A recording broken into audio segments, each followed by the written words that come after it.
much time do you spend online every day? How often do you exercise a week? As reported by OSF Healthcare, kids ages 11 to 14 spend an average of 9 hours per day on electronic devices. Today, I would like to discuss a question. Can we live a balanced life in the internet age? First, let's talk about the strong attraction of electronic devices. Whenever I step outside, I see people looking down at their phones. On the streets, I see toddlers as young as 3 using their tiny, delicate hands to swipe through their parents' phones while sitting in their strollers.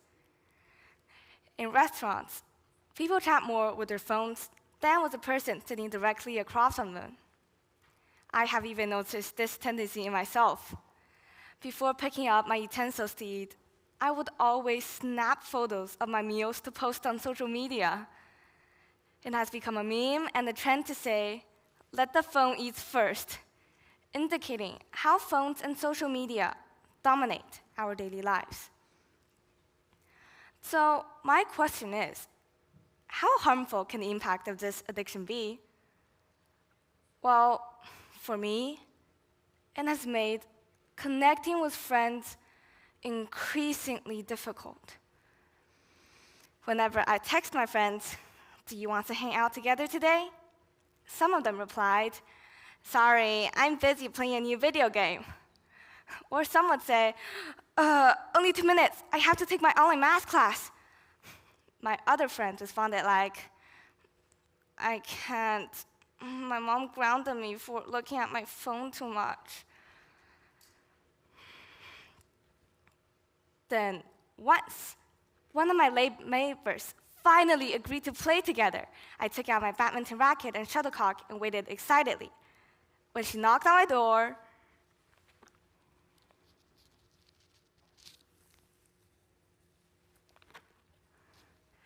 she stood there in her pajamas and slippers, holding an iPad. "Hi, it's too hot outside. Let's just play in your room."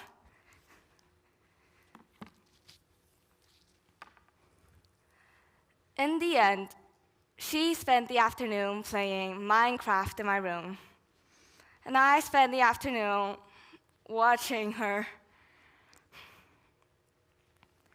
The impact of this addiction extends beyond social circles. It even affects transportation safety. I will never forget the time when my mom and I were riding in a taxi to the airport. I was enjoying the beautiful scenery of blossoming spring flowers outside when I heard a laugh.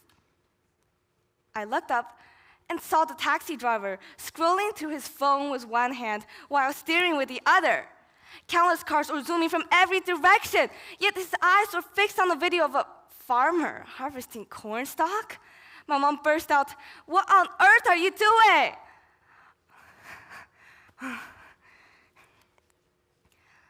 Many people have come to recognize their reliance on electronic devices. However, they argue that technology has become indispensable for accomplishing most tasks in their daily lives. I was one of them, until my mom asked me a question that helped me to find new ways to arrange my use of technology. During the pandemic, we had to stay at home for several months and take classes online. All the homework was set on platforms and were required to be finished and submitted online. 1 month went by like this. My eyes began to blink incessantly, and I grew more and more grumpy and impatient. I kept telling myself that I must attend every class and complete all my assignments, which left no time for exercises, and only made me more attached to my laptop.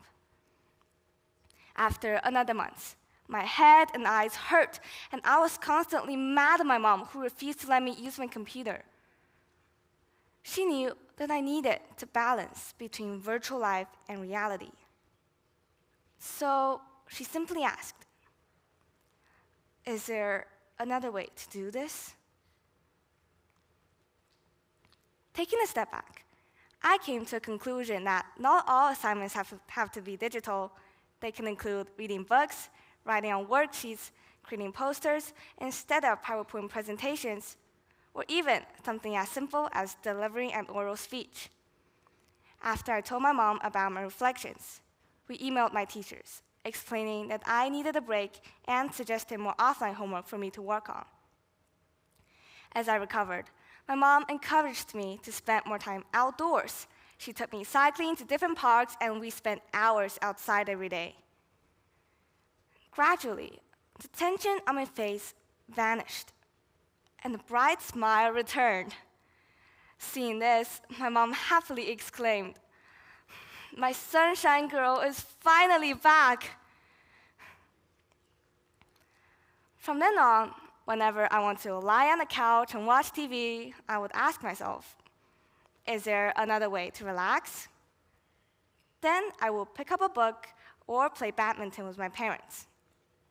Whenever I want to buy something online, I would ask myself, is there another way to shop? Then I would go to a nearby supermarket.